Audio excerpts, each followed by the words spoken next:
Welcome back. We'll pick up where we left off here. We have the 2-point loads, which is straightforward. I did that in class. I want to do the distributed load now.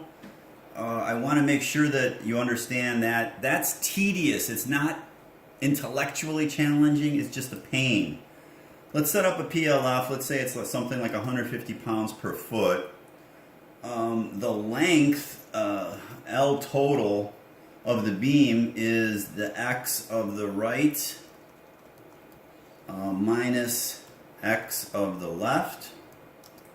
So it's 15, obviously. I want to do that little step so that everything is dynamic. If I change the right point, then the length gets updated automatically. So, doesn't matter what the lengths are right now. So I'm going to say let's say load dist total is PLF times L total, right? So I have 2,500 pounds or so. Now I want to break that up into a bunch of points. I suggest like 8, 9, 10, you'll get a nice smooth curve. Don't use 3 points, don't use 23 points. The way I do this is not absolutely perfectly legit, but you could do it. Under the point icon, there's a midpoint, which is super cool. I'm going to just put those in. I'm going to hide this other point because I don't need that right now, the one under the load. And it finds the midpoint really nicely, so I just can go midpoint, and then there's a midpoint, there's a midpoint. I guess I'll do 2 more.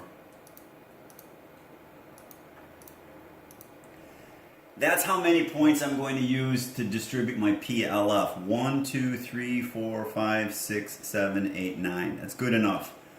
Ladies and gentlemen, first of all, this is not exact, because if I really did this exact, I'd have to take this segment and put the load right in the middle of that segment, this segment, this at the centroid of the segment, but I don't want to do that. That's crazy, and it doesn't matter too much. It certainly doesn't matter in 315. So let's say distributed point is load distributed total divided by, what do we say, 9, I think? 1, 2, 3, 4, 5, 6, 7, 8, 9. Yeah, that's 9. It's in algebraic form. If you don't like that, turn off the algebraic form. So I got 283 pounds. I'm going to set up my 12 o'clock here. And the scale of this one is going to be the distributed point over the force scale. Ah, it's so small, but that's okay. It's okay.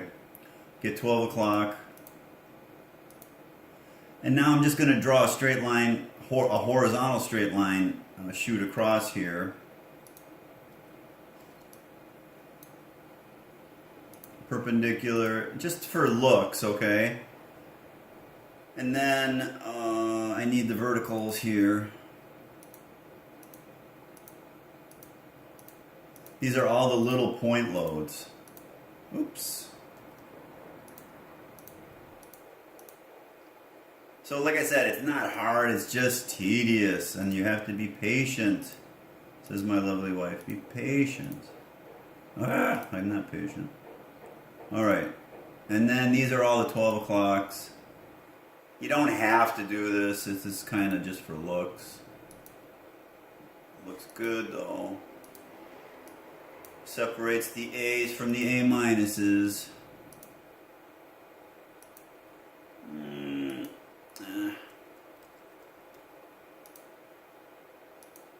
Alright, you could hold control down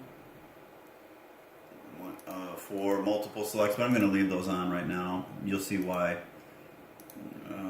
Vector. I lost one. These are all my little forces. from the distributed load, and they've been discretized. That's the word that we use. Make them discrete. Need one more.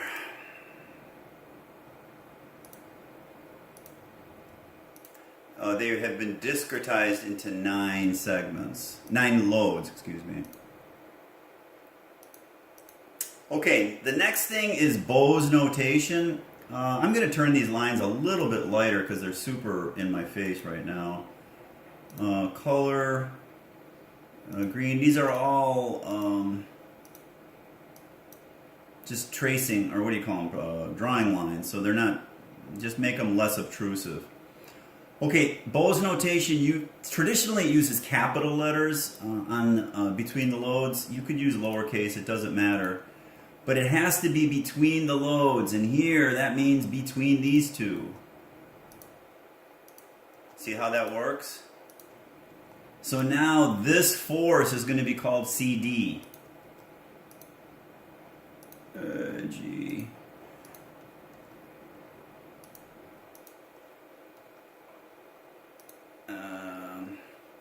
So Bose notation used capital letters between the loads and lowercase letters on the force diagram. In my handout I just used lowercase. I figured that would be confusing to you, but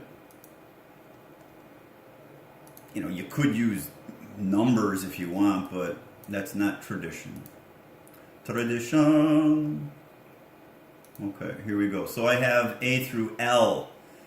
AB is that little load, BC is the little load, CD is the big load, okay, etc., etc. If they line up with each other, no big deal.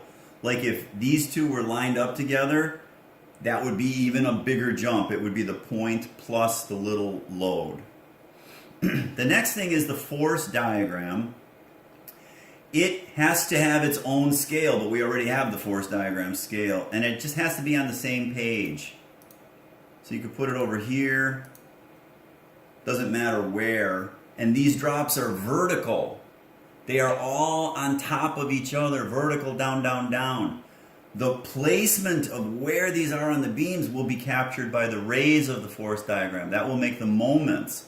But for vertical equilibrium, it's all up and down.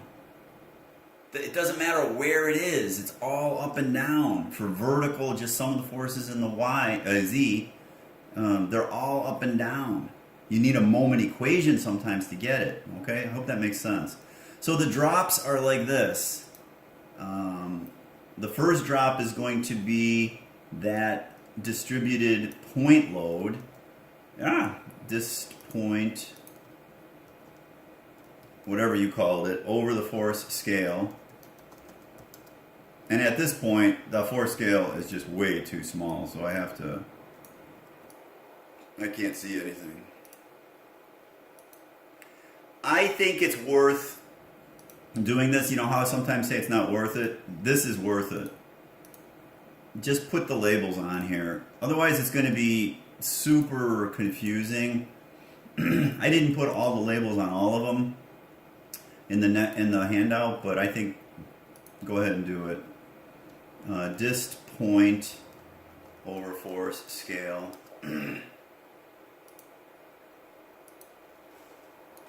Let me show you a hint because I'm already getting sick of doing that. See, I told you it's tedious, and I told you I don't have patience. Well, I'll do one more drop. CD is the small drop, but I'm going to do small is dist point over force scale,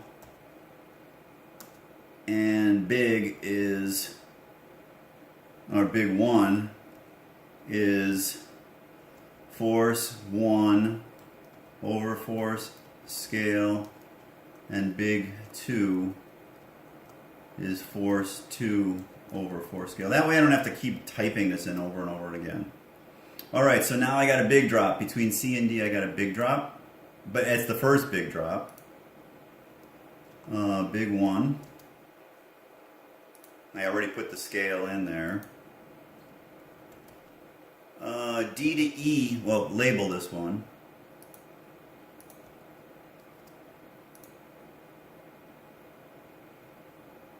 D to E is a small drop, right? And you could move, I'm going to hide the 4 scale again. I'll leave it. D to E is a small drop.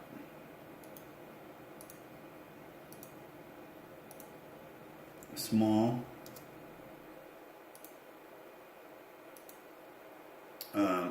E to F is a small drop. F to G is a big 2 drop. Small, small, small, small, small. Okay, and you're going to do that on all of those. I'm going to turn off the video because I think you get the point.